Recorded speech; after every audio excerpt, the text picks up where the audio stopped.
Welcome to the Roman Colosseum, where legends of beasts and gladiators were born. Initially, a 9-foot barrier divided the bloody spectacle from the frenzied crowd. The gladiators' opponents included not only each other, but beasts from across the empire. Crowds came to the Colosseum for this brutal form of entertainment. Until one particularly horrific incident changed everything.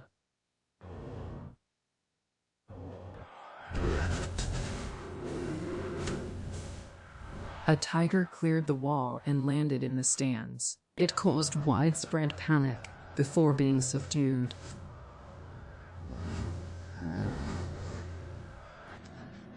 Afterwards, the barrier was permanently raised to 15 feet.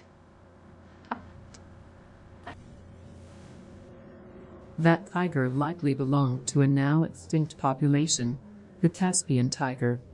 Its stripes were narrower, and its coat more cinnamon-colored than modern tigers. Romans imported these beasts from the frontiers of the empire, and as far away as India. Those imported for the games were often the smaller females. Their method of capture was likely similar to that used for other big cats. Luring them into pits and then subduing them was a common technique. Another great feline, the Barbary lion, once roamed North Africa. Its image is deeply embedded in the art of Mediterranean civilizations. Even the hero Hercules faced a lion in legend.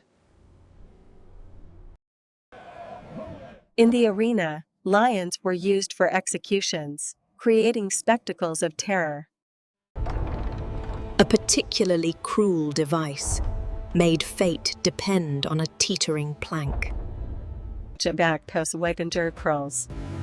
Some lions even found a place as pets within the imperial household. Leaving the felines, let's consider man's ancient companion, the dog.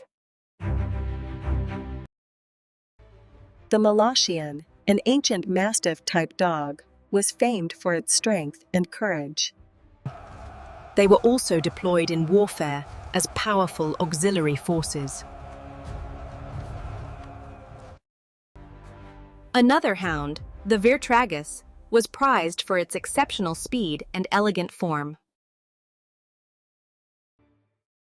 They were highly coveted as pets, symbols of status and refinement.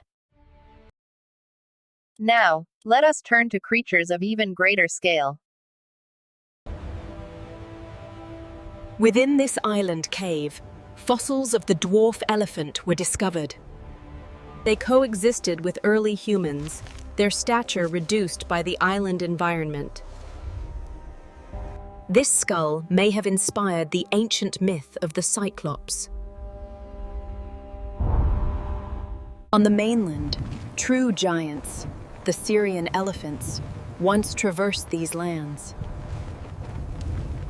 They stood nearly 12 feet at the shoulder, true behemoths of their time.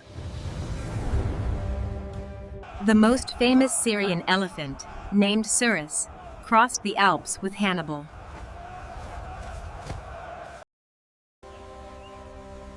The majority of Hannibal's elephants were of the North African type. Hellenistic kingdoms widely employed them as living engines of war. In Rome, they became performers and victims in the arena's spectacles. Europe's primeval forests were home to a giant bovine, the aurochs. They lived in herds, their grazing habits helping to shape the forest ecology. Hunting the aurochs was a Gaulish rite of passage into manhood. Their image was immortalized by our ancestors on cave walls. And far away, on the gates of Babylon, as a sacred symbol. In the arena, they were famed for their brute strength and ferocity. Finally, to the Atlas Mountains, home of its own unique bear. Genetic studies reveal a complex relationship with European brown bear populations. Specialized guilds were established for the sole purpose of capturing these animals. Captured bears were transported to the city, destined for the arena. Beneath the arena lay the dark hypogeum, holding the spectacle's unwilling performers. The advent of firearms ultimately hastened their decline to extinction. Today, we can only encounter these lost giants as museum specimens. Modern technology allows us to reconstruct their forms with incredible accuracy. These 8 animals all crossed paths with Greco-Roman civilization. Their living relatives persist, but under vastly different circumstances. The Colosseum now stands silent, its sands long since stilled. Their stories were recorded in the pages of ancient bestiaries.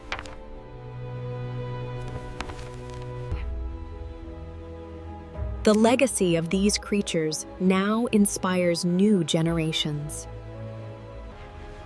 This entire saga unfolded on one corner of our blue planet.